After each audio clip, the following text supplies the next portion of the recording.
Guys, may share ako sa inyo konting kaalaman lang about sa Epson printer. Sublimation printer to guys.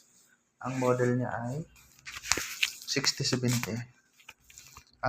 O nga pala guys, bago kayo magsisimula dito, check nyo muna yung ink kung sa level. First step nyo, inanasil check nyo muna palagi.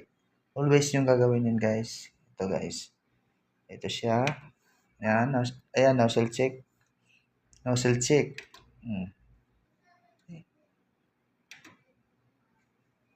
Nozzle check nyo muna guys. Ayan. Pindutin nyo na.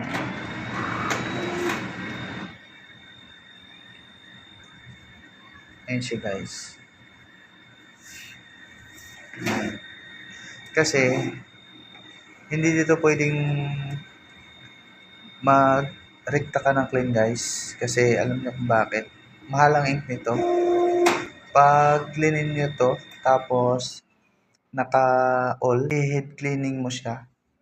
Dapat naka-selected lang kung ano lang yung ano. Halimbawa, M2, M1, ganyan. Kasi pag nilahat nyo sa cleaning, sayang yung ink.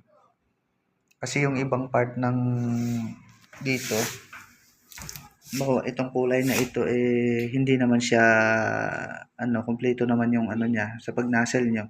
Hindi na siya kailangang i-clean. Okay? I-selected nyo guys. Yan.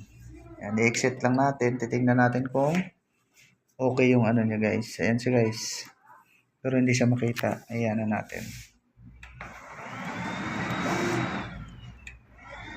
Yan siya guys. Titingnan natin kung kompleto. Yan siya guys. Sa nakikita ko naman okay naman siya guys. Ito yung sasabi ko na C2. Kung dito lang yung may diferensya ito. M2, Y2, HDK. Yan. Yan lang yung part na i-cleaning nyo dito. Isi-selected nyo guys. Okay. Sana makaano tayo ng kunting kaalaman sa inyo. Tapos pagka isi-selected nyo guys, dito kayo punta. 'Di ba head cleaning? Yan. Yan. Selected guys, ayan. Pipiliin mo dito kung M1, kung may M2, ang may damage doon sa nozzle check nyo rito. Yan, pwedeng selected nyo guys, okay? Itong back. Yan. Yan siya guys.